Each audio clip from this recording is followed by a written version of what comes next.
Bismillahirrahmanirrahim. Assalamualaikum warahmatullahi wabarakatuh. Selamat sore Bapak Ibu Kakak alumni serta teman-teman mahasiswa yang sudah hadir di acara Alumni Talk episode 6 yang diselenggarakan oleh Ikatan Alumni FKM UMJ. Senang sekali kita berkumpul bersama-sama untuk berbagi ilmu, pengetahuan, dan juga mempererat tali silaturahmi. Em, Tema yang diangkat pada hari ini itu adalah topik yang sangat sedang hangat dibicarakan, yaitu mengawal program sebentar,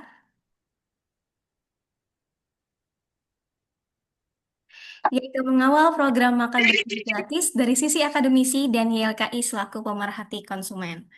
Sebelum kita lanjut untuk berdiskusi antara moderator dan juga narasumber, sebelumnya ada sedikit sambutan dari pengurus, yaitu Bapak Asep Ramdan selaku Ketua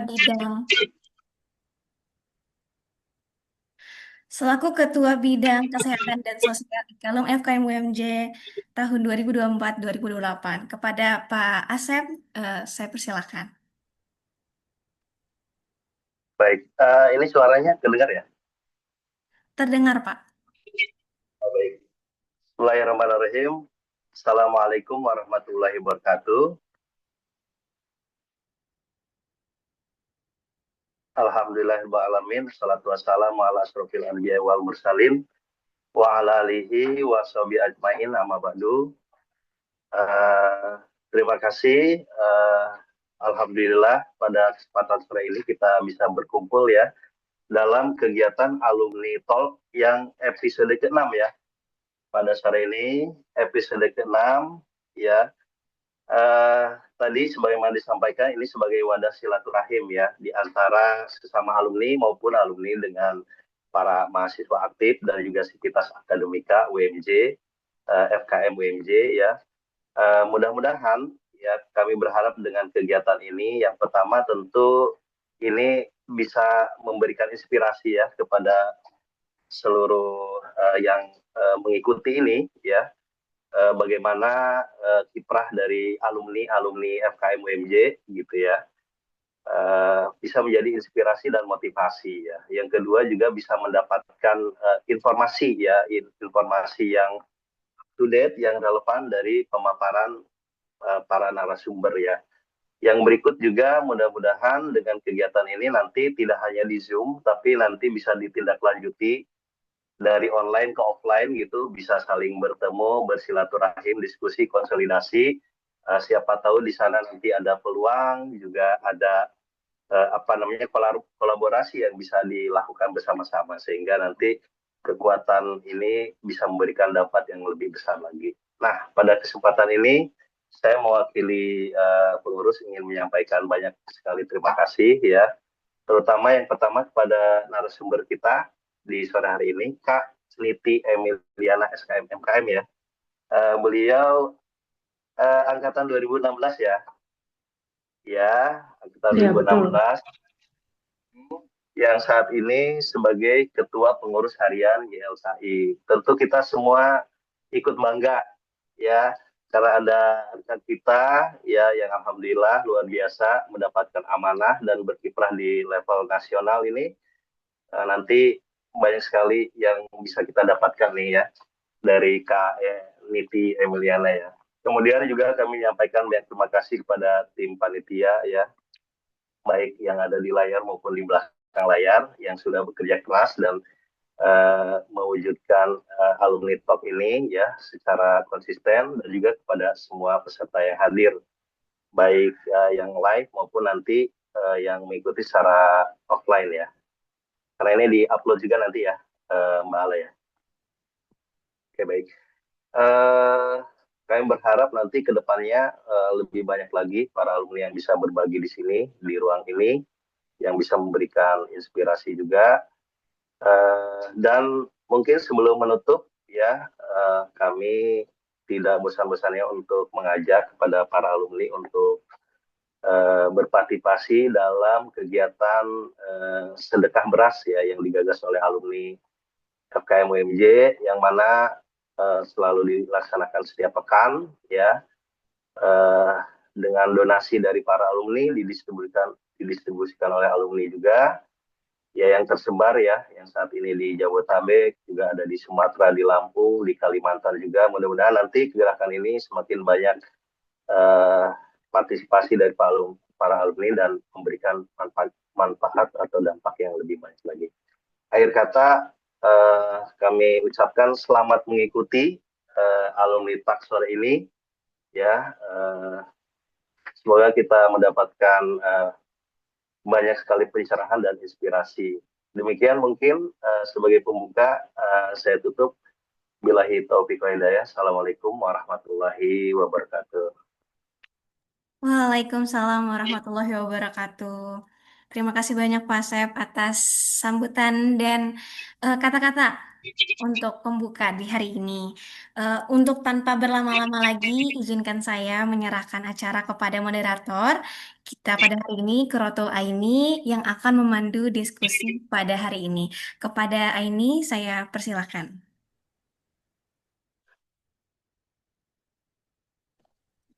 Baik, terima kasih Kak Aisyah Alawiyah selaku Master of Ceremony agenda alumni talk kita hari ini. Assalamualaikum warahmatullahi wabarakatuh. Waalaikumsalam. Alhamdulillahirabbil alamin wassalatu wassalamu ala Rasulillah wala alihi washabihi wa mawala amma ba'du. Hadirin sekalian yang saya hormati, puji dan syukur marilah kita panjatkan kehadirat Allah Subhanahu wa taala karena atas rahmat dan juga karunia-Nya, alhamdulillah, hari ini kita bersama dengan teman-teman dan juga alumni dari FKM UMJ dapat berkumpul untuk berdiskusi dan bertukar pikiran terkait tema yang akan hari ini kita hadirkan. Nah, teman-teman hadirin sekalian, tema diskusi kita kali ini sangat menarik sekaligus penting dan cukup hangat dibicarakan ya pada saat ini, yaitu mengawal program makan bergizi gratis dari sisi akademisi dan YLKI selaku pemerhati konsumen. Nah, teman-teman, seperti yang kita ketahui nih bahwa program makan bergizi gratis ini bukan hanya soal pemenuhan gizi masyarakat saja, tapi juga ini menyangkut aspek dari keadilan, keberlanjutan, serta perlindungan konsumen. Nah, kalau kita berbicara nih tentang konsumen, tentang perlindungan konsumen, kita tentu tidak bisa lepas dari YLKI atau Yayasan Lembaga Konsumen Indonesia, yang dimana YLKI ini merupakan sebuah lembaga independen yang sudah sejak lama berperan aktif untuk mengawasi, mengedukasi, dan juga memperjuangkan hak-hak konsumen di Indonesia.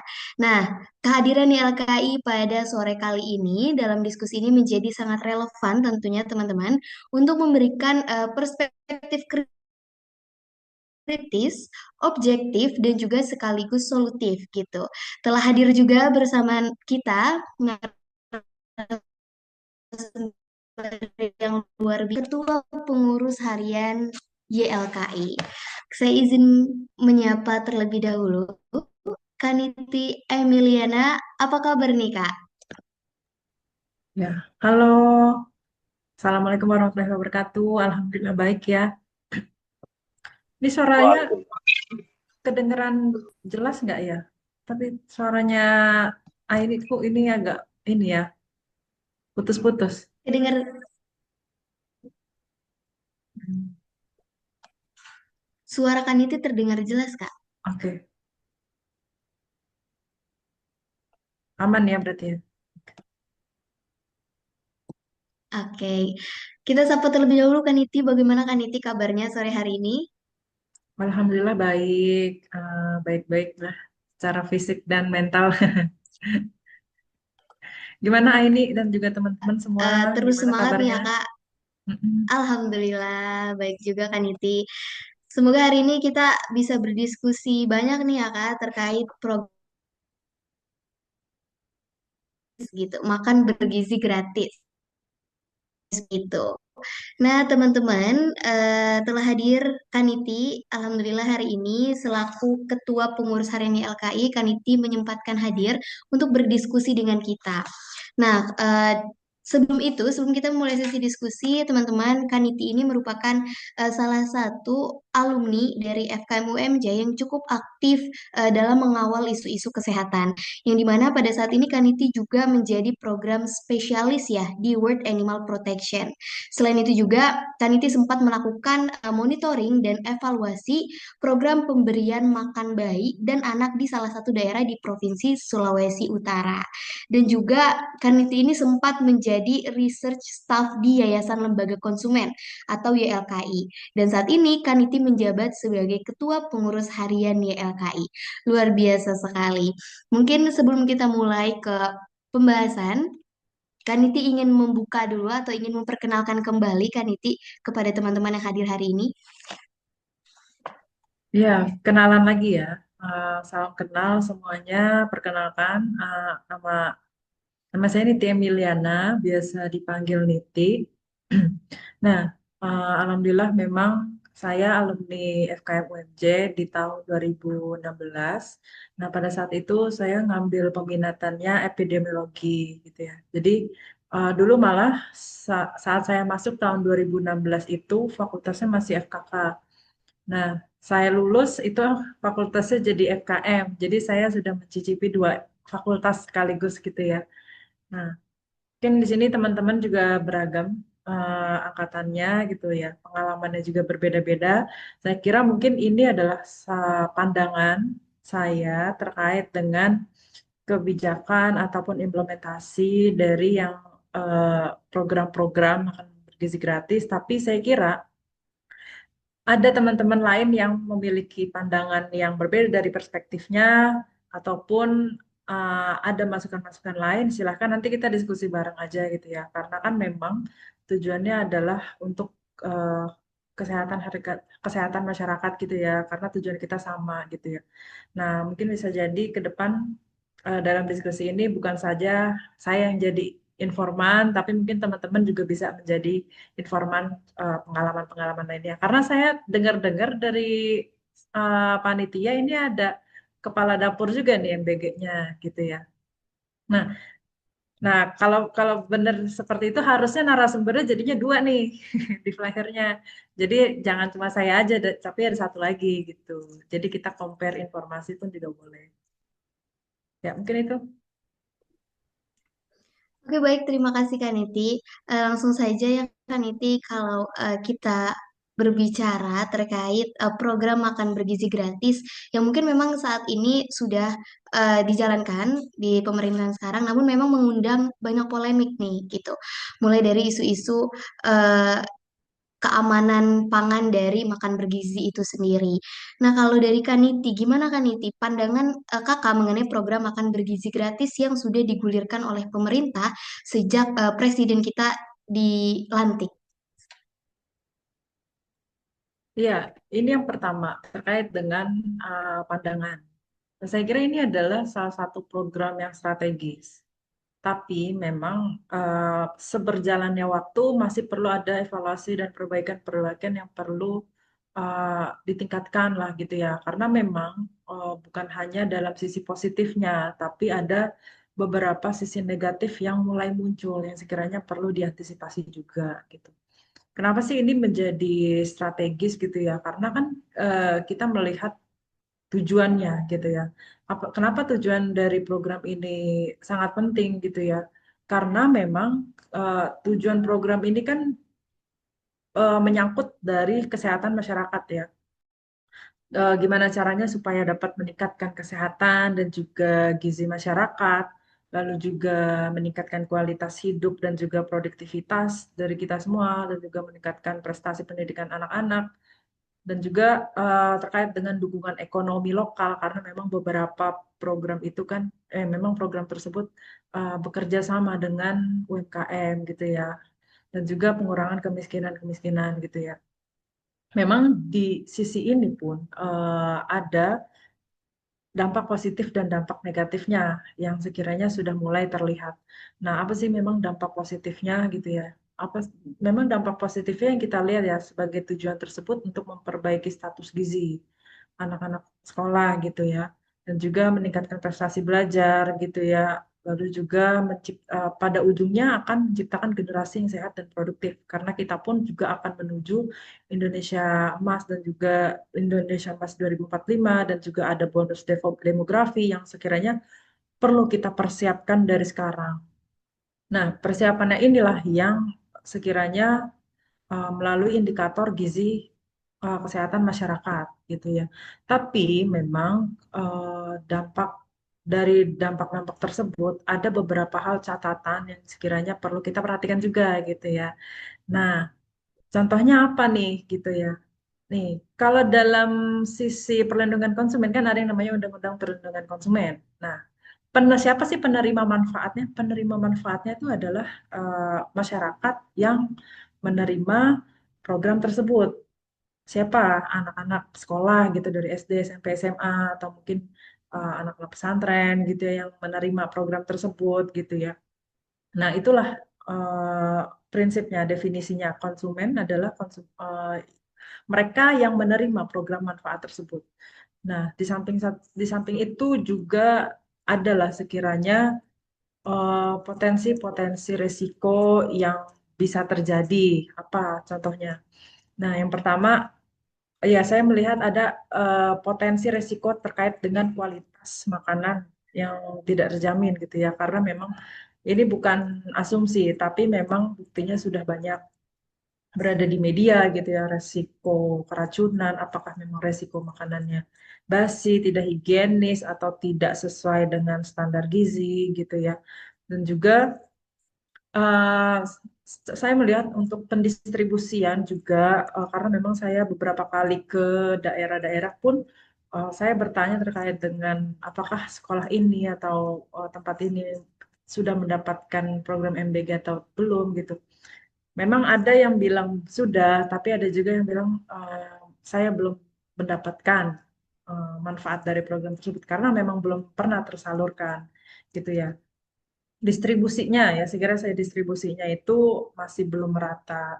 Nah, ini yang perlu diperhatikan juga terkait dengan distribusi. Jangan sampai program ini menjadi pemahaman masyarakat itu sebagai diskriminatif antara sekolah-sekolah yang di desa ataupun di kota ataupun yang terpencil atau yang sulit terjangkau ataupun sekolah-sekolah yang kenapa sih yang dipilih sekolah-sekolah itu doang, yang sekolah yang lain enggak ataupun pesantren yang ini enggak. Ini yang perlu diperhatikan juga gitu ya terkait dengan distribusi. Nah, lalu apa selain itu keracunan dan juga ada distribusi yang belum merata. Yang ketiga adalah food waste, pemborosan makanan. Memang porsinya anak-anak itu kan misal di omprengnya itu terteranya sekian, itu pun saya kira sudah diperhitungkan oleh ahli gizi ataupun SPPG di daerah tersebut ya. Tapi memang ada anak-anak yang sekiranya tidak familiar dengan menu tersebut ataupun nggak suka. Nah, ini juga ada potensi yang sekiranya itu makanannya terbuang atau mubazir karena tidak sesuai dengan selera anak tersebut gitu ya. Sebenarnya ini yang juga menjadi pelajaran. Kenapa sih anak tersebut pilih-pilih makanan seharusnya kan tidak seperti itu gitu ya. Karena kan yang namanya gizi, satu makanan itu tidak mungkin hanya terkandung satu gizi saja. Tapi memang ada beberapa zat gizi yang lainnya. Tapi kan ya kalau kita lihat dari gizi seimbang ya, kita kan terpakunya pada gizi seimbang. Contoh seperti isi piringku, itu kan dia ada yang makanan pokoknya, contohnya dia karbohidratnya sepertiganya, sayurannya sepertiganya, lalu ada lauk pauk itu seperti halnya 1/6 dan buah-buahannya juga 1/6. Nah itu juga menjadi apa namanya ya, landasan gizi untuk mereka gitu ya. Memang ada beberapa anak yang tidak suka sayur dan segala macam. Ini mau tidak mau sebenarnya harus dimakan. Karena kalau tidak, ya ini akan menjadi food waste, pemborosan makanan, pembuangan makanan, dan juga zat gizinya itu jadi nggak komplit dong, gitu. Nah, ini yang menjadi polemik juga gitu ya. Nah, di sisi lain ya ada juga yang dampak negatifnya, tapi ini terkait dengan ini politis sih gitu. Contohnya ada potensi anggaran yang disalahgunakan, mungkin kita tidak pernah tahu gitu ya. Lalu juga eh, apa namanya politisasi program gitu ya. Contohnya apa ya? Ini sudah banyak diberitakan bahwa eh, yayasan ataupun dapur itu ternyata milik dari anggota DPR gitu. Nah, ini saya juga melihat ini politis sih. Saya melihat ini agak sedikit melenceng dari tujuan utama. Tujuan utamanya kan di situ ada yang namanya memberdayakan ekonomi masyarakat, seperti halnya UMKM gitu ya.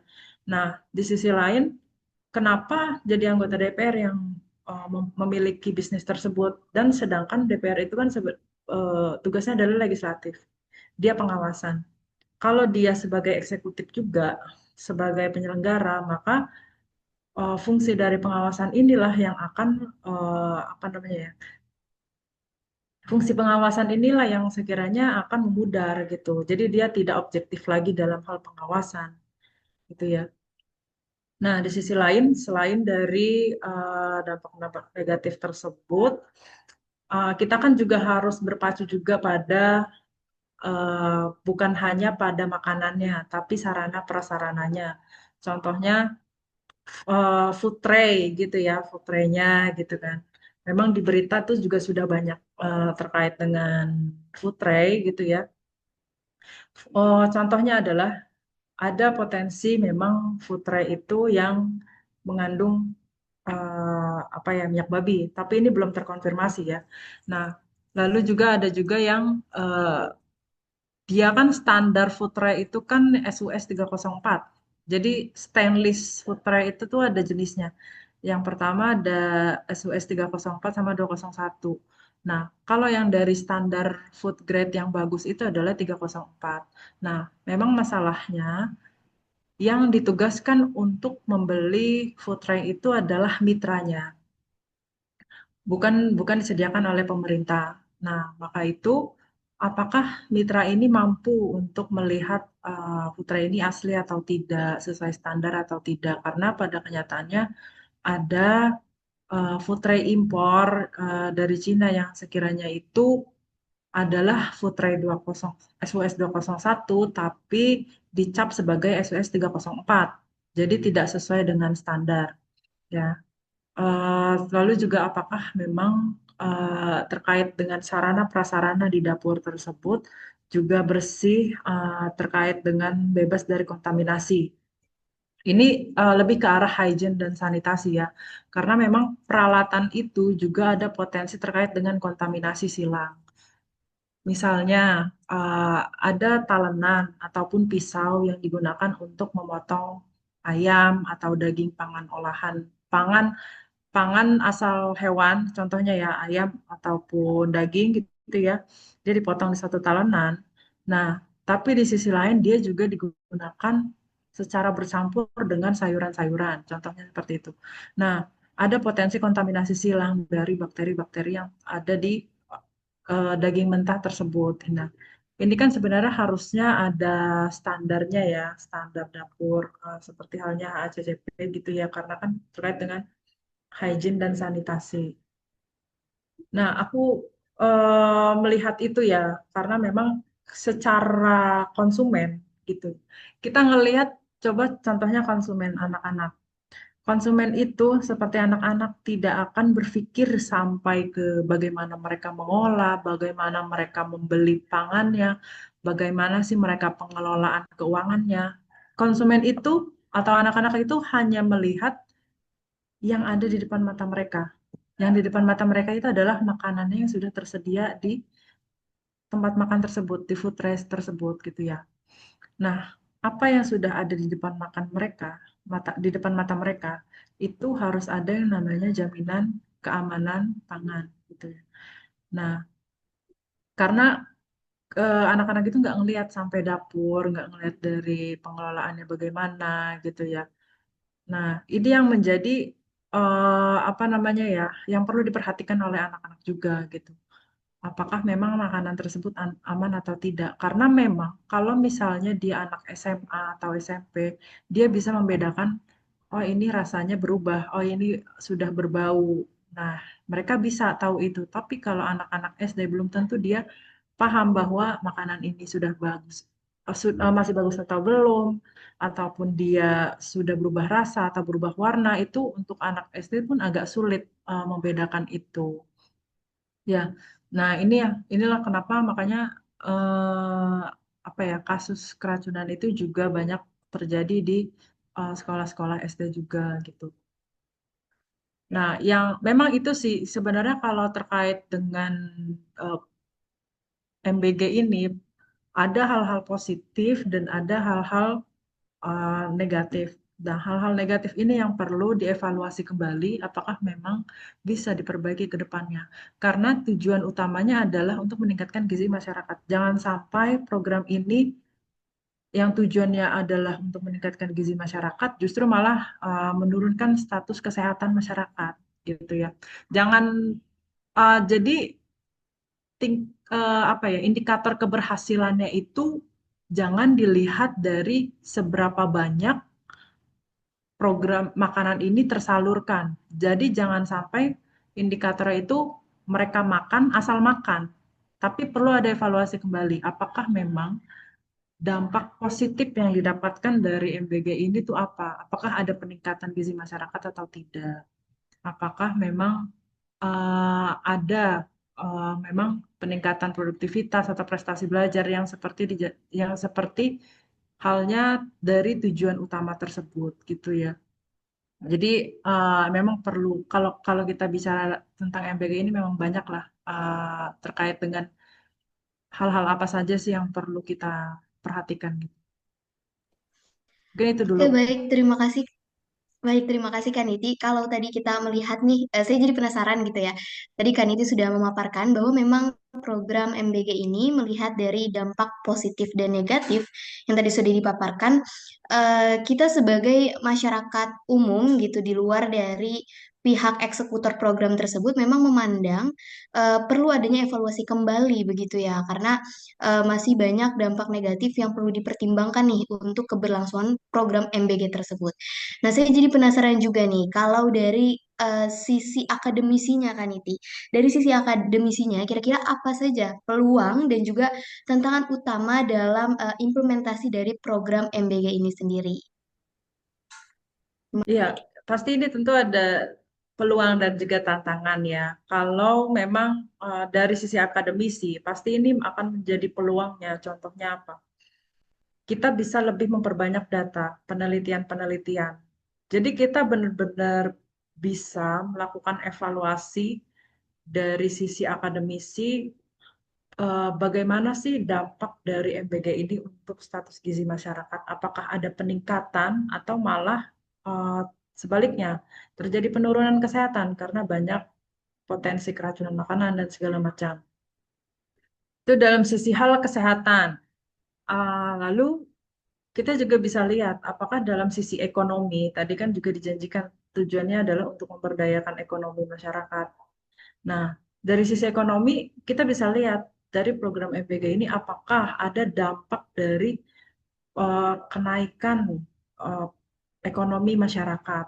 Karena kan kita berkaitan dengan UMKM, lalu juga ada sistem, pasti ada demand kebutuhan dari sayur-sayuran itu akan menyangkut pertanian, lalu ada peningkatan demand di sisi pangan asal hewan itu pun pasti ada telur, ada ayam, ada susu dan segala macamnya itu apakah ada peningkatan kesejahteraan untuk petani, peningkatan kesejahteraan untuk peternak gitu ya. Apakah ada peningkatan ekonomi dalam sisi hal ekonomi masyarakat di UMKM. Nah, karena ini kan lintas sektor ya. Itu perlu dilihat dari segi akademisi datanya. Dan kita juga perlu lihat apakah ada peningkatan prestasi anak dalam program MBG ini. Tadi kan karena tujuannya untuk meningkatkan prestasi anak. Benar atau tidak sih program-program ini sesuai dengan tujuan yang ada? Itu bisa dilihat dari data-data yang perlu di-provide atau disediakan atau dilaksanakan oleh akademisi ini gitu ya. Lalu terkait dengan itu kan data ya, inovasi pangan bergizi lokal. Nah, sebenarnya kan dulu bukan dulu sih, kemarin waktu terkait dengan program PMBA pun pemberian makan uh, bayi dan anak itu kan ada salah satu indikatornya adalah pemanfaatan pangan lokal. Nah, apakah memang ini juga perlu teliti lagi terkait dengan pemanfaatan benar apa tidak pemanfaatan pakan lokal, terus juga inovasi. Ini tuh berkaitan dengan mungkin ya kalau mata kuliah ataupun fakultas Tekpang, teknologi pangan, ini akan berkaitan dengan inovasi pangan bergizi lokal, gitu ya. Jadi ada inovasi-inovasi lain.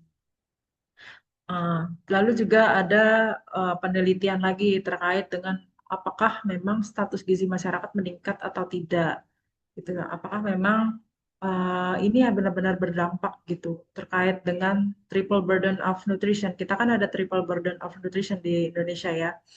Jadi ada yang obesitas, ada yang kekurangan gizi mikro, ada juga yang memang dia wasting atau stunting gitu. Apakah memang program ini benar-benar mentuntaskan triple burden of nutrition tersebut gitu kan karena berkaitan dengan gizi anak. Nah, di sisi lain akademisi selain melakukan penelitian dan juga penguatan dari gizi masyarakat, kita bisa melakukan kok dalam sisi Kesmas juga promosi kesehatan gitu ya. Karena kan jangan sampai anak-anak yang diberikan pemanfaatan program makan bergizi gratis itu hanya taunya makan. Jangan sampai tahu makan aja. Yang terpenting juga mereka juga harus diedukasi. Mereka makanannya apa sih? Gizinya seperti apa sih? Nah, dan jadikan itu sebagai penelitian untuk perubahan perilaku mereka untuk makan yang lebih baik gitu. Nah, itulah yang bisa dilakukan gitu ya. Karena kan program MBG ini kan dia berkelanjutan ya. Jadi kita bisa sedikit demi sedikit untuk merubah perilaku konsumsi anak. Nah, itulah yang bisa dilakukan. Tapi apa tantangannya gitu ya? Tantangannya yang pertama itu terkait dengan konsistensi kualitas menu. Apakah memang benar bergizi seimbang atau tidak, atau hanya sekedar untuk memberi makan aja gitu. Karena memang ada ini juga ya, aku melihat ada di beberapa tempat SPPG itu memberikan contohnya burger burger yang dia dari pangan dagingnya dari pangan olahan gitu ya. Lalu juga ada yang makanannya digoreng dengan tepung gitu ya. Nah, sebenarnya kan kalau dalam makanan itu kan sebenarnya sah-sah aja, boleh-boleh aja ya. Kita kan namanya juga variasi makanan. Tapi yang perlu ditekankan, ini tuh judulnya makan bergizi gitu ya. Jadi eh, baiknya adalah penyediaan makanannya itu adalah makanan yang benar-benar bergizi dan sehat gitu. Meskipun itu hanya untuk variasi, tapi jangan sampai melenceng dari tujuan utama. Nah, lalu juga tantangannya adalah terkait dengan edukasi, edukasi ke masyarakat. Itu kan tadi kan sisi positifnya ada peluang untuk edukasi ke anak-anak, ke masyarakat, tapi di sisi lain edukasi itu juga punya tantangan. Karena apa? Pemahaman dari setiap masyarakat itu berbeda-beda. Jadi ada yang pemahamannya bagus, bisa langsung diterima, ada juga yang pemahamannya dia eh, kurang bagus atau mungkin kurang sepakat. Itu juga mungkin terkait dengan tingkat pendidikan ataupun dia di desa atau di kota gitu ya atau di daerah terpencil. Nah, lalu juga terkait dengan ini juga bisa dilakukan terkait dengan monitoring program tersebut ya. Kita sebagai akademisi itu ibarat kata adalah pihak independen. Pihak independen itu yang tidak memiliki kepentingan baik dari keuntungan maupun kerugian dari program tersebut. Kita bisa mengambil dari peran-peran akademisi dalam sisi hal penelitian, dalam sisi hal edukasi, inovasi, dan gimana sih caranya supaya kita itu akademis itu juga berperan untuk mensukseskan program tersebut gitu ya. Mungkin itu. Baik, terima kasih Kak Niti, menarik sekali sekali ya ketika kita berbicara terkait tantangan dan juga peluang. Memang eh, peluang dari MBG itu cukup banyak gitu ya, terutama untuk dari sisi akademisi sebagai bahan penelitian dan juga sisi lainnya lagi dapat meningkatkan ekonomi masyarakat. Namun tadi berkaitan terkait tantangan yang disampaikan oleh Kaniti yaitu konsistensi kualitas menu makanan bergizi gitu. Yang dimana memang itu harus relevan gitu dengan tujuan yang ingin dicapai. Kalau dari YLKI sebagai lembaga pemerhati konsumen, Kaniti, kira-kira apa yang perlu kita awasi gitu, yang perlu diawasi agar masyarakat ini benar-benar memperoleh makanan yang aman, layak, dan juga bergizi, sehingga MBG tersebut benar-benar bertujuan untuk meningkatkan gizi dari masyarakat itu sendiri. Iya, eh, sebenarnya kalau dalam undang-undang, di sini kita kalau perlindungan konsumen selalu berpaku pada undang-undang perlindungan konsumen. Nah, eh, yang perlu diperhatikan terkait dengan hak, karena kan penerima manfaat dari MBG ini masuk juga dalam hak konsumen ya, mereka itu juga berhak. Yang pertama terkait dengan hak atas keamanan, keamanan, kenyamanan, dan juga kesehatan.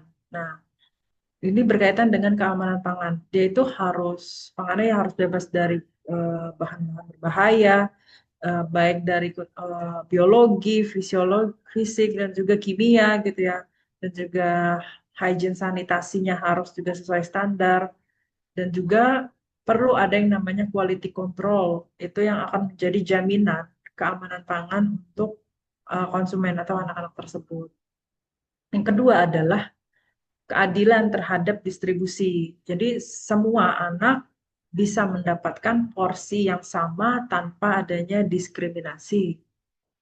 Nah, yang ketiga adalah keterbukaan informasi. Ini terkait dengan hak atas informasi yang benar, jelas, dan jujur. Nah, ini bisa berkaitan dengan transparansi menu, nilai gizi, dan juga kapan sih makanan ini diproduksi, dan juga kapan sih makanan ini sampai batas kapan tidak boleh dikonsumsi kembali. Nah, itu adalah informasi, keterbukaan informasi, dan juga keterbukaan terkait dengan informasi anggaran. Berapa sih harga makanan ini, itu juga perlu sebagai transparansi kita ya. Nah, ini berkaitan dengan pengelolaan anggaran atas informasi pengelolaan anggaran itu kan harus efisien, tepat sasaran, dan juga bebas dari praktik korupsi gitu ya. Nah, itulah yang menjadi hak-hak konsumen dalam penerima manfaat dari MBG itu. Nah, di sisi lain, uh, kalaupun kita memiliki hak sebagai konsumen, kita juga punya nih kewajiban. Jadi apa sih kewajiban kita sebagai konsumen?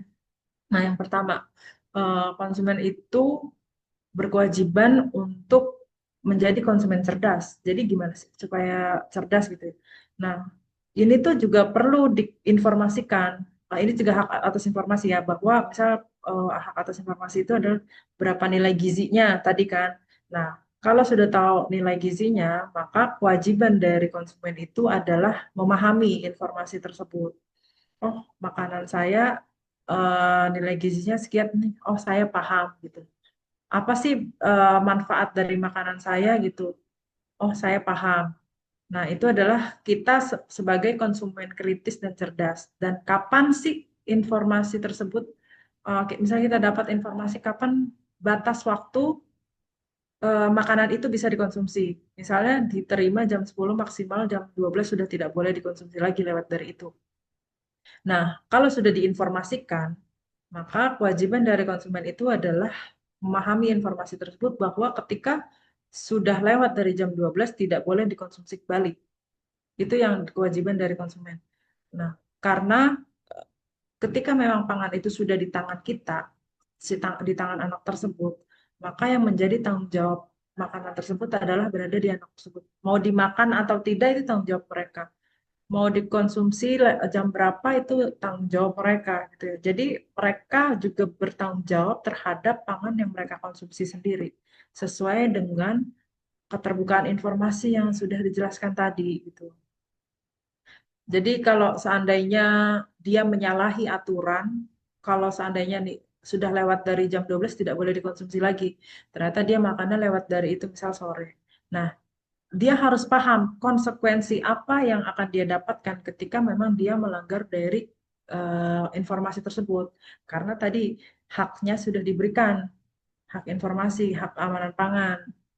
Tapi di sisi lain kewajiban dari kita adalah bagaimana kita memperlakukan makanan tersebut. Itu menjadi tanggung jawab juga. Gitu. Jadi di sisi ada hak, tetapi juga ada kewajiban. Gitu lah. Nah, memang tantangannya ini, kalau anak SMP atau SMA, dia bisa paham. Tapi belum tentu anak SD itu bisa memahami semuanya.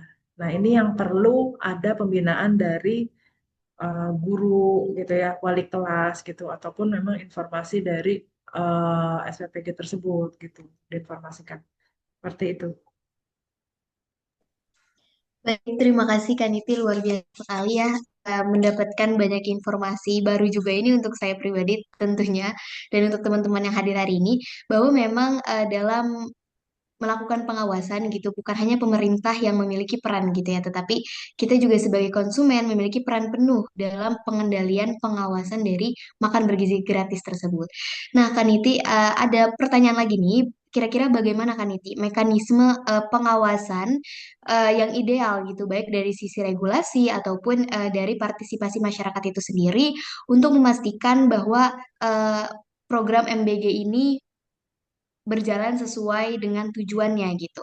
Pengawasan yang ideal dari sisi regulasi dan dari mau dari partisipasi masyarakatnya. Seperti itu. Iya, gini ya, regulasi itu yang membuat adalah pemerintah. Itu kewajiban pemerintah. Jadi setiap stakeholder itu punya perannya masing-masing. Regulasi itu yang membuat adalah pemerintah. Nah, contohnya seperti halnya SPPG, dapur itu dia eksekutor. Dia yang melakukan. Mekanisme idealnya seperti apa gitu ya. Mekanisme yang ideal menurut saya itu adalah pengawasan dari hulu sampai hilir, dari atas sampai bawah. Contoh, regulator pemerintah. Pemerintah itu kan dia membuat regulasi. Contohnya dia harus mekanismenya A, B, C dia yang membuat. Tapi ketika memang pemerintah itu membuat regulasi, maka di saat itu juga melekat adanya pengawasan yang perlu dilakukan oleh pemerintah terhadap regulasi atau tata kelola yang mereka buat sendiri gitu. Jadi pemerintah itu juga harus melakukan pengawasan dalam sisi hal pengawasan implementasi. Lalu yang kedua terkait dengan eksekutor tadi ya. Eksekutor itu contohnya adalah dapur dan juga SPPG dan segala macamnya itu yayasan. Nah, selain mereka sebagai tim pelaksana, mereka juga bertugas untuk mengimplementasikan juga dan mereka juga harus bisa melakukan pengawasan. Pengawasannya ya mereka harus bagaimana caranya bisa menjamin kualitas makanan tersebut sesuai dengan standar mutunya dan aman untuk dikonsumsi oleh si penerima anak-anak tersebut. Nah, inilah yang dinamakan pengawasan sebelum makanan tersebut disalurkan. Pengawasan itu banyak, bukan hanya soal makanan, tapi ada audit rutin, dan sistem pelaporan terbuka, baik dalam hal anggaran dan juga berapa jumlah makanan yang diproduksi dan disalurkan, berapa jumlah sumber daya manusianya gitu ya, bagaimana mereka melakukan teknis implementasinya, itu juga perlu dilakukan pengawasan atau tidak standar operasionalnya, SOP-nya. Dan juga tentu dalam sisi penerima manfaat butuh yang namanya jaminan pengawasan keamanan pangan. Ini yang namanya pengawasan. Nah, dalam sisi partisipasi masyarakat, tadi kan regulator, pemerintah, dan juga eksekutor di tengah-tengah, dan juga di sisi partisipasi masyarakat. Kita pun sebagai masyarakat, meskipun saya bukan penerima MBG, tapi saya juga bisa melakukan pengawasan implementasi dari MBG tersebut. Siapa masyarakat itu? Contohnya adalah si penerima. anak-anak tersebut yang makan itu adalah penerima manfaat. Mereka bisa melakukan pengawasan. Contoh mereka mendapatkan makanan. Ini aman atau tidak untuk saya? Apakah sudah berbau, ataukah sudah berubah warna atau berubah rasa? Itu salah satu bentuk pengawasan dari partisipasi masyarakat dari penerima manfaat, kualitas keamanan panganannya. Dan juga selain dari penerima manfaat, ada juga seperti halnya guru, orang tua, itu juga bisa menjadi pengawas. Toh seperti saya, terus teman-teman FKM, dan pengamat lainnya itu juga menjadi pengawas. Pengawas itu ya tentu kita di dalam hal independen, kita bukan penerima manfaat, tapi kita juga tidak menerima kerugian atas program tersebut. Nah, pengamat itu memang yang biasanya seperti kita-kita ini kan independen, bagaimana implementasinya, distribusinya, lalu apa dampaknya, itu yang biasanya diamati gitu ya. Meskipun kita bukan penerima manfaat. Nah, kalau dalam satu lagi sih, saya keinget terkait dengan kalau keamanan makanan itu ada yang namanya tuh campaign itu safe from farm to table. Jadi safe itu kan aman, aman dari peternakan atau pertanian sampai ke table, sampai ke meja konsumen. Itu alurnya adalah rantai pasok pangan dari hulu sampai hilir.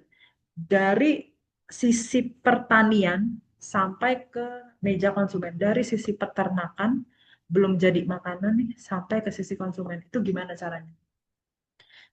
Dalam sisi hal pertanian, contohnya dia harus aman dari penggunaan pestisida gitu ya, atau dari sisi peternakan, pangannya itu yang akan dijadikan pangan asal hewan itu harus terbebas dari penggunaan antibiotik, antimikrobial resisten, dan juga uh, aman dari kontaminasi silang lingkungan yang berkaitan dengan One Health, dan juga bagaimana pengelolaan animal welfare atau kesejahteraan hewannya, misal di peternakan dan pertanian.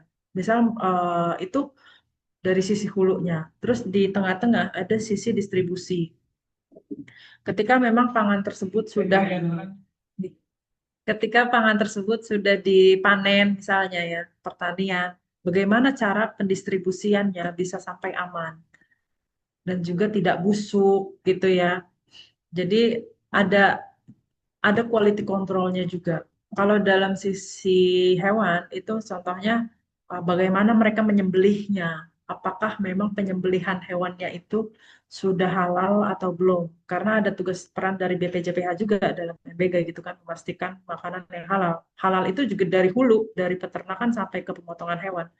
Pemotongan hewannya halal atau tidak. Lalu sampai ke pendistribusiannya, apakah memang aman dari kontaminasi silang atau tidak. Nah, sampai ke dapur nih, mereka di peternak, ada yang satu di peternakan, yang satu di pertanian, lalu bertemulah di dapur. Nah, di dapur ini pun juga harus ada pengawasan keamanan pangan ya, bagaimana cara mereka mengolah sampai ke meja konsumen. Meja konsumen itu ya di food tray itu bagaimana caranya dari hulu sampai hilir itu aman. Jadi campaign itu adalah safe from farm to table. Jadi dari hulu sampai hilir itu pengawasannya dan keterjaminannya itu harus dijamin keamanan pangannya dan harus sesuai.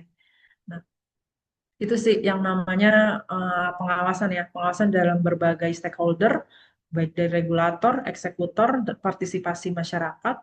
Regulatornya pun juga banyak ya, jadi ada dari Kementerian Kesehatan, ada Dinas Kesehatan, ada dari Kementerian Pertanian berkaitan dengan pangan asal hewan gitu ya. Lalu juga ada BGN, Badan Gizi Nasional, lalu juga Puskesmas ya untuk melakukan sampling, perannya masing-masing. Terus juga di tengah pun eksekutor juga harus melakukan pengawasan dan partisipasi masyarakat. Nah, dalam sisi hal partisipasi masyarakat juga dalam pengawasan itu perlu ada yang namanya kanal pengaduan.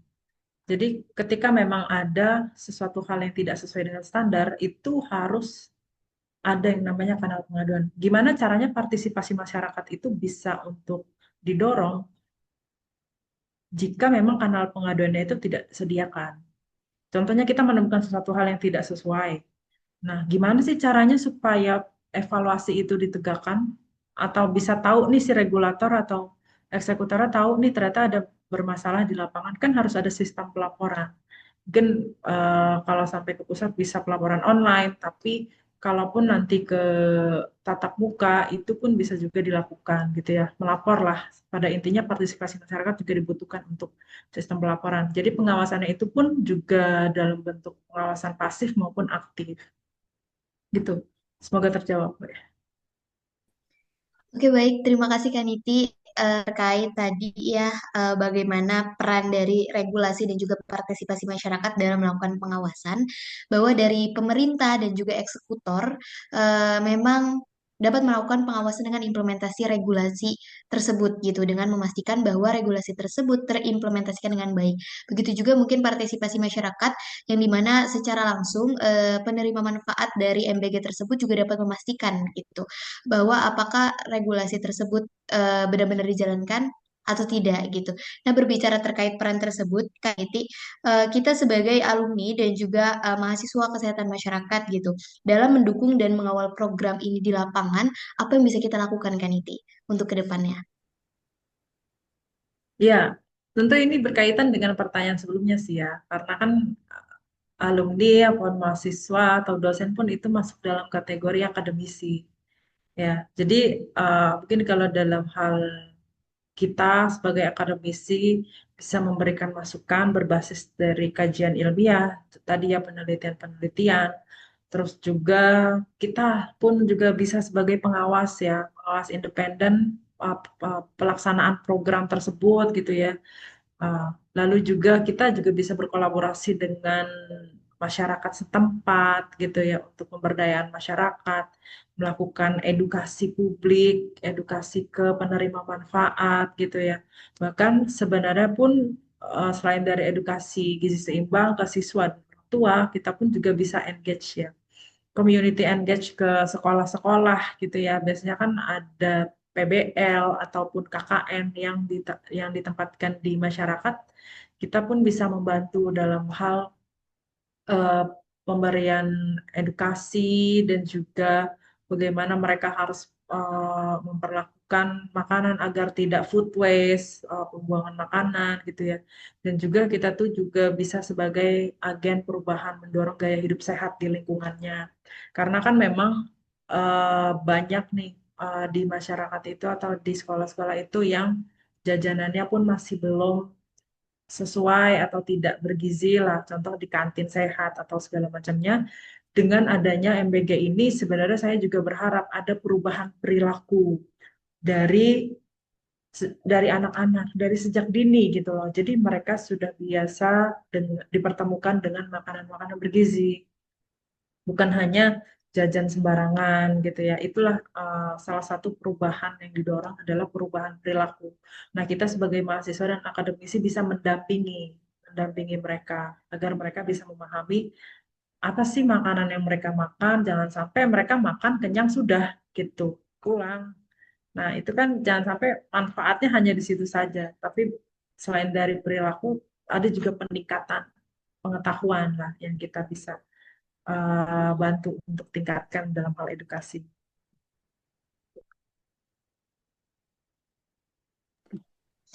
Baik, Kak Niti, sebelum kita berlanjut ke sesi berikutnya, masih ada satu lagi nih pertanyaan terakhir, Kak Niti, dari saya selaku moderator. Melihat tadi yang sudah Kak Niti paparkan, dari dampak positif, negatif, peluang dan juga tantangan, sampai peran regulasi pemerintah dan masyarakat itu sendiri untuk pengawasan dari MBG ini, memang kita harus bersinergi gitu. Semuanya harus menyatukan semangat, menyatukan komitmen untuk sama-sama mengkawal agar MBG ini tepat sasaran dan sesuai dengan tujuan. Terakhir Kaniti, kira-kira harapan dan juga rekomendasi dari Kaniti sendiri gitu terhadap keberlanjutan program makan bergizi gratis ke depannya, Kak. Ya, saya kira memang sebenarnya tujuan utama dari program makan bergizi gratis itu niatnya sudah baik ya, untuk memperbaiki gizi masyarakat. Nah, tapi yang perlu diperhatikan adalah bagaimana tata laksananya. Saya bilang, apakah ini bermanfaat atau tidak? Jawabannya iya, tapi dengan catatan. jika sesuai dengan peraturan yang ada, sesuai dengan prosedur yang ada. Terkait dengan kualitasnya, nutrisinya, bukan hanya asal kasih makan lalu sudah kenyang pulang gitu, tidak tahu manfaatnya. Dan juga ini perlu diinformasikan terkait dengan edukasi masyarakat, edukasi ke anak-anak tersebut. Lalu saya juga berharap adanya perubahan perilaku dan juga bukan hanya perubahan perilaku, tapi ada dampak positif dari penerapan program MPG ini. Jangan sampai malah sebaliknya, gitu ya. Jadi perlu ada yang namanya monitoring dan evaluasi tersebut. Lalu terkait dengan itu juga harus ada yang namanya transparansi tunjuk teknis, SOP, anggaran, partisipasi publik juga harus dijamin, kolaborasi antar stakeholder dalam hal pengawasan, dalam hal tata laksana gitu ya. Nah, ini kan akan menjadi kunci keberhasilan gitu ya. Jadi, apakah ini akan bermanfaat atau tidak? Tentu iya, tapi ada catatan tersebut gitu ya. Jangan sampai nanti program ini bukan hanya memberikan manfaat, tapi justru malah memberikan kemudorotan gitu ya. Nah, inilah tentu masih masih bukan masih ya, ini sudah beberapa bulan berjalan, harusnya ada evaluasi berkelanjutan gitu ya. Jadi program ini bisa secara adil dan merata tanpa adanya diskriminasi dan juga berkelanjutan dengan adanya dampak yang bisa dirasakan oleh masyarakat adalah dampak positif dari peningkatan status gizi masyarakat. Mungkin seperti itu. Baik, terima kasih. Harapan dari Kaniti yang tadi disampaikan itu juga menjadi harapan kita juga, kita semua berharap bahwa memang program makan bergizi gratis ini dapat segera em, mendapatkan evaluasi berkelanjutan gitu supaya implementasinya pun sesuai dengan tujuan dan juga tepat sasaran. Sebelum kita berakhir Kaniti, saya mau membuka sesi pertanyaan dulu, sesi tanya jawab untuk teman-teman yang hadir di Zoom. Bagi yang ingin bertanya, silahkan untuk menyampaikan pertanyaan di kolom komentar teman-teman.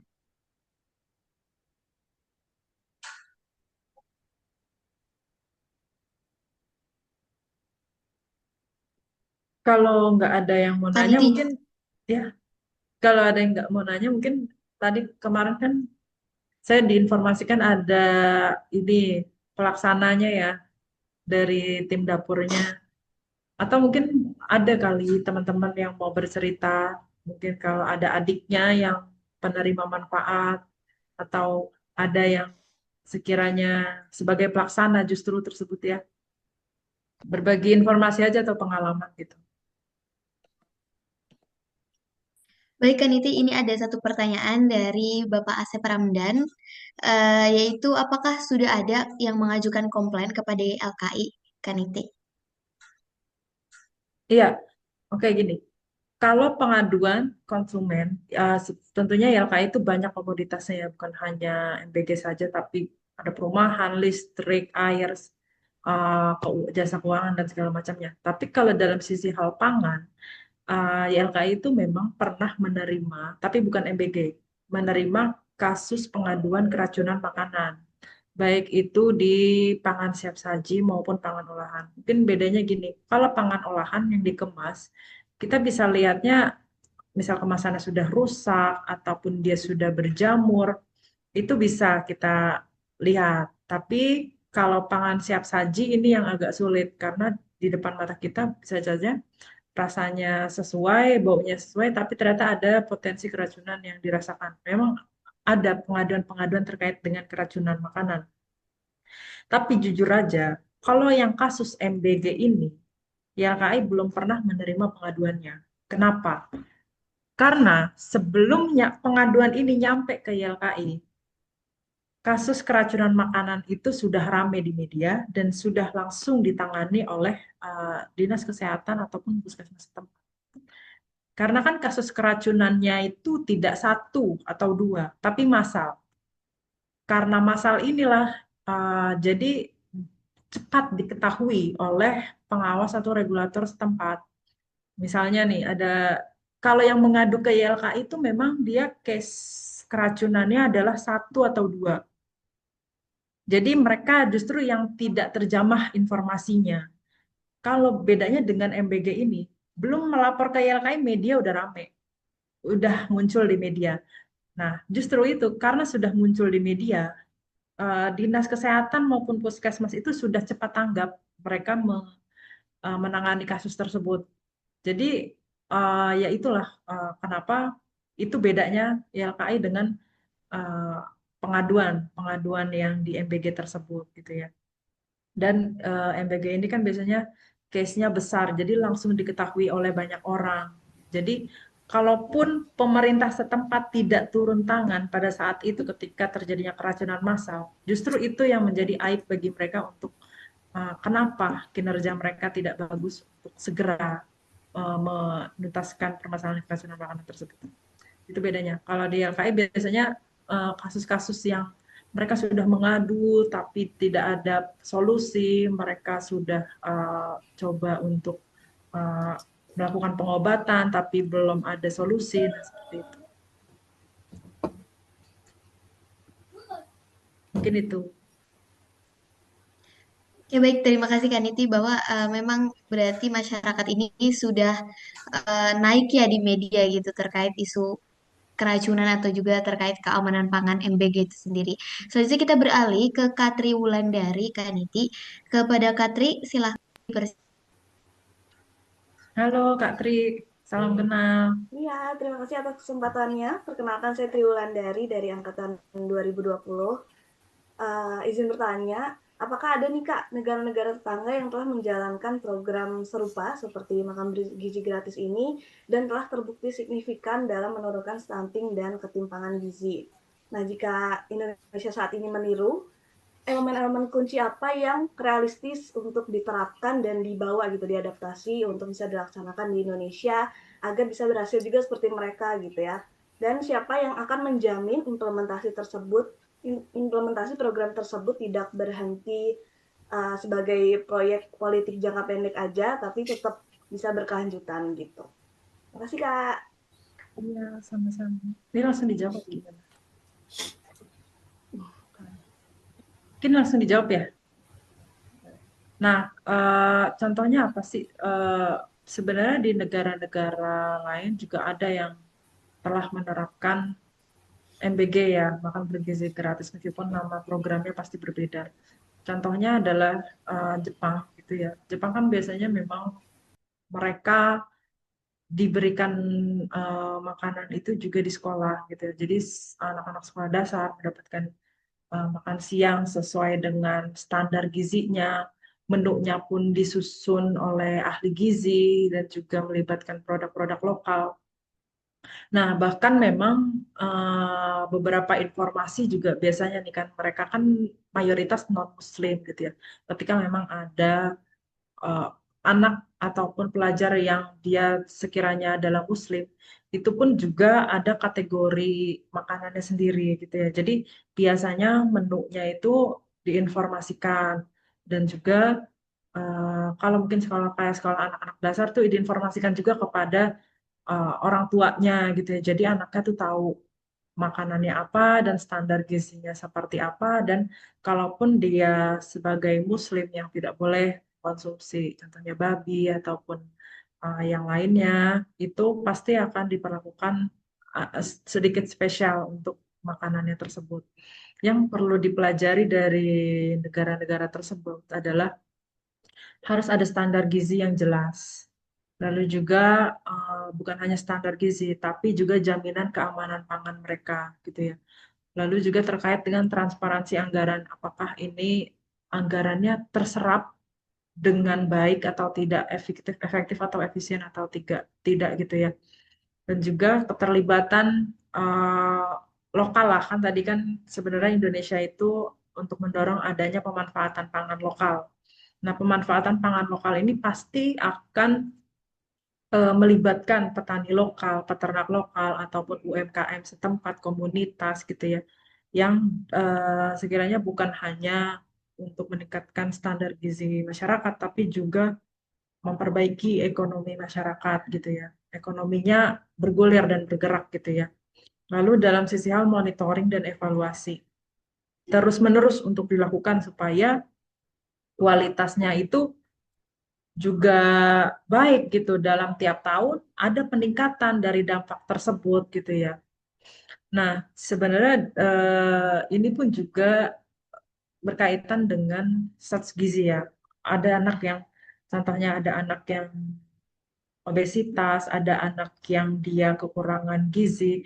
Nah, perlakuannya pun juga harus berbeda. Ciri khasnya terkait dengan pangan yang harus diberikan kepada anak yang obesitas, pasti standar gizi dan kalorinya berbeda dengan anak yang kekurangan gizi gitu ya.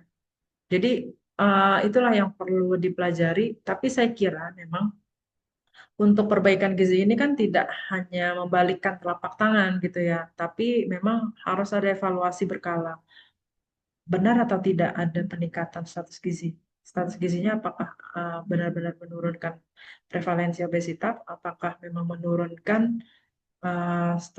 menurunkan angka kesakitan dari halnya dari gizi dan juga malnutrisi dan segala macamnya gitu ya. Apakah memang benar-benar berdampak atau tidak? Ini kan evaluasinya jangka panjang.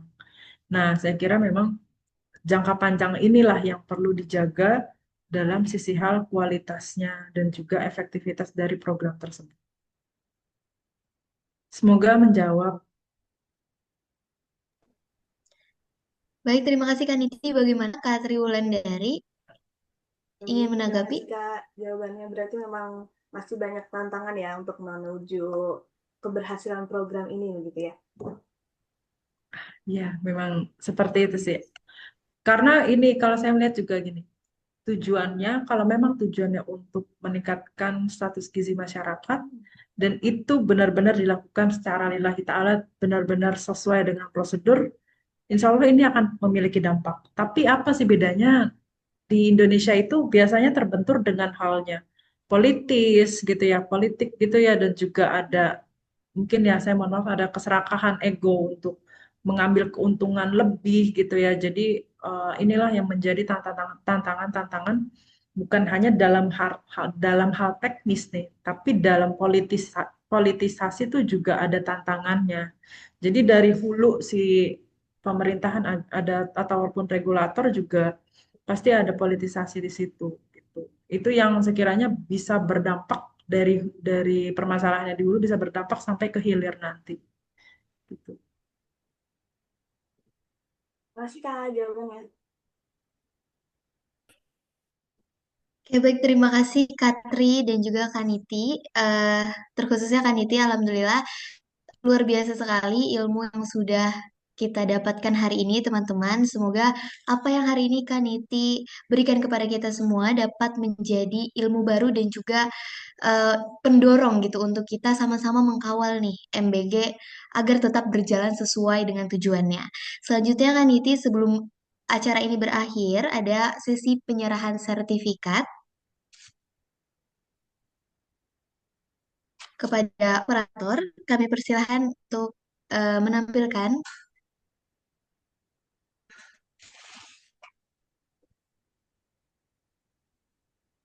Baik, terima kasih Kaniti. Semoga hari ini menjadi awal untuk kita bisa berdiskusi ke depannya Kaniti. Terima kasih banyak ya moderator dan teman-teman semua. Saya juga telah diberikan kesempatan untuk sharing-sharing pengamatan meskipun saya bukan penerima manfaat, saya pun bukan regulator gitu ya. Meskipun mungkin di beberapa teman-teman juga ada pandangan yang berbeda, tapi tidak masalah. Ya, mungkin kita bisa berbagi informasi dan ilmu saja. Ya, terima kasih. Baik, terima kasih operator. Selanjutnya kita ke sesi dokumentasi dulu. Untuk teman-teman yang ingin on kamera, mungkin bisa dipersiapkan ya supaya cantik dan ganteng nih ketika didokumentasikan. Aku selaku MC mengucapkan terima kasih. Alhamdulillah rangkaian alumni talk hari ini telah terlaksana dengan lancar. Terima kasih saya ucapkan, saya sampaikan kepada narasumber. Pada hari ini Kaniti Emiliana telah berbagi ilmu dan pengalaman yang begitu berharga, dan juga kepada moderator kita tadi Kurotul Aini serta teman-teman peserta yang telah berpartisipasi aktif sampai acara akhir ini. Semoga apa yang kita dapatkan hari ini bermanfaat bagi kita semua. Sampai jumpa di alumni talk berikutnya. Wassalamualaikum warahmatullahi wabarakatuh. Waalaikumsalam. Terima kasih Waalaikumsalam banyak. warahmatullahi wabarakatuh. Terima kasih Kak Niti Ya, sudah berbagi. Kakanda, salam kenal. Angkatan berapa Kakanda? Angkatan 2000 Kak Oh Niti. iya, jauh dari saya. Ya, alhamdulillah ya. Ya. Semuanya terima kasih banyak ya sudah berkenan hadir dan saya diberikan kesempatan ya. Baik. Itu Kak Niti, Izin. kalau ada sesuatu yang bisa dikolaborasikan dengan alumni atau teman-teman, boleh ya Kak, atau untuk diskusi dan jejaring gitu ya Kak ya. Iya, silakan Kakanda dan juga teman-teman semua. Kita Baik. saling silaturahmi boleh. Baik. Terima kasih ya. Terima kasih semuanya. Terima kasih semua. Terima kasih Kaniti, Terima Fasa. kasih Ala dan teman-teman semua. Ya, Izin live ya. Ya, mari.